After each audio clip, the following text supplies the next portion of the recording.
appreciate your time this evening. And is it possible to share my screen here? Yeah, you can go ahead and share it. Okay, great. Thank you for your time this evening. I will try to be a good steward of it. At this point, feel free to interject questions as we go. I'm happy to have this be more of a discussion than a lecture, but can go either way.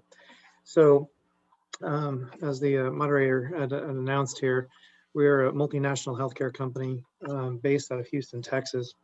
Currently, as I speak to you this evening, we just launched our 46th location.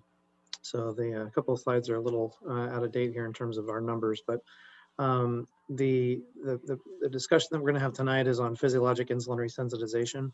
I'm willing to bet nobody on the call has ever heard of this, even though we've got over 70,000 infusions under our belt.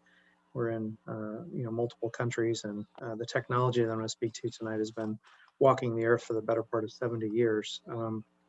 There's a lot that's gone into getting us to where we're at right now, and I'll do my best to unpack that this evening.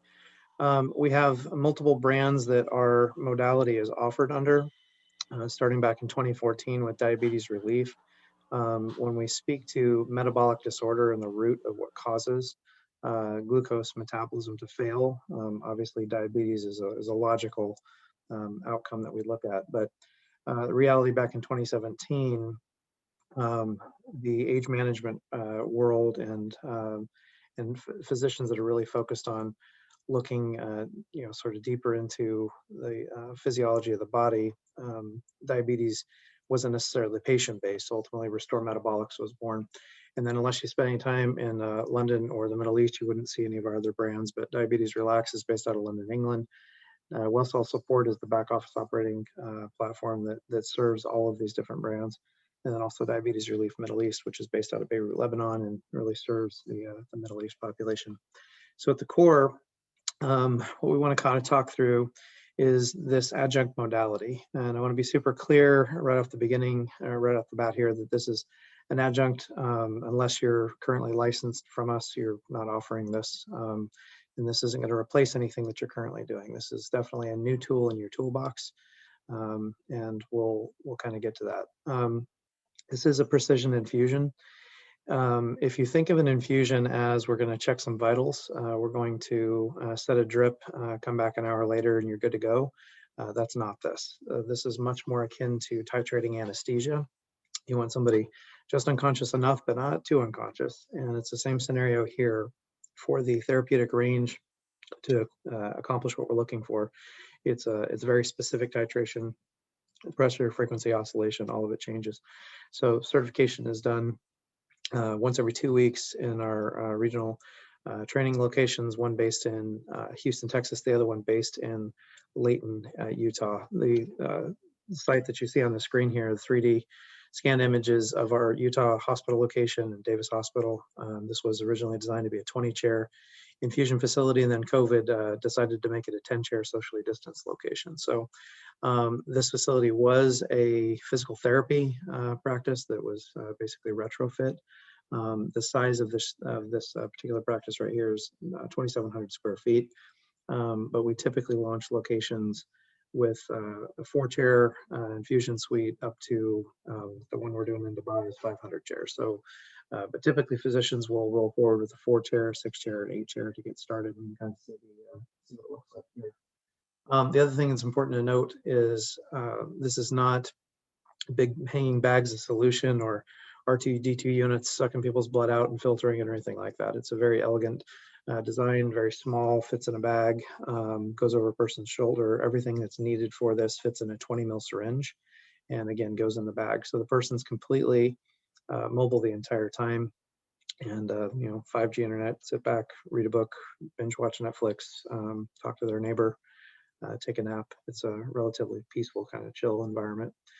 In terms of the design, we'll get into the physiology of it here in just a minute. I apologize in advance. You're going to feel like you need a CME by the time I get done talking. But ultimately, we're going to get back to glucose metabolism and really adenosine triphosphate production. I'll try to stay away from the Krebs cycle as much as I can, but we will address a little bit of it here.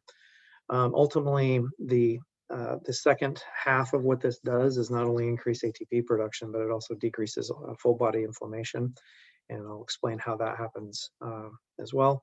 And then ultimately, this was a prior slide from a cardiovascular conference I was speaking at a couple of weeks ago. So we were talking specifically about macrovasculature and improvements that we see in CAD and PAD, PVD, CLI, and the rest. So it's beyond just microvascular, though. We'll kind of get to that here in a minute. In terms of our leadership, I won't spend any time on this one tonight, but I will get to our executive scientific and medical advisory team here in just a minute. Just for context, because this is obviously an eye chart, there's way too much on here, but for context, there's a couple of pivotal things that have got us here to this call with you all tonight. In 2017, September to be specific, we had a great opportunity that came with sort of a blessing and a curse. And that is the relationship that we created and the deal that we struck with the healthcare ministry in Turkey. Basically said if we could replicate what we've done here in the United States, in Turkey, on Turkish citizens with Turkish providers, they would mandate it and they would subsidize us. So said differently, this modality is on its path to becoming standard of care in other countries before it becomes an adjunct standard of care here in the United States, which is a little bit frustrating, but it kind of is what it is. So that was the blessing. The curse was they weren't just going to let me own the facility. So up until that point, I owned and operated all of our facilities here in the U.S. And we had to figure out a way to license it. So the good news that came out of that is we restructured the entire organization and flipped over to an ability to actually license this. And so then we decided to do that here in the United States as well. And so we went from 4 locations to now, 46 locations until COVID decided to pump the brakes on us a little bit. But nonetheless, the world's coming back awake, and we're back to training 4, 5, 6 locations a month now. Second string attached was they weren't just going to believe me, right? They wanted to prove it. They wanted to see it. So they took a triple doctorate, doctor of biology, microbiology, and genetics. Her name is Professor Ursi. And they put her over top of us and put us in a hospital overseen by the ministry. And ultimately, they've conducted a 2.5-year study, and they showed multiple things. Number one was safety. Second thing was efficacy. In many cases, superiority based on what they were looking at. And then on top of that, they extrapolated that clinical study over into pharmacoeconomic, and it shows that this modality, their numbers, not ours, has the propensity to reduce diabetes cost to the healthcare ministry by 24%. So this is truly something that we believe can bend the cost curve as well.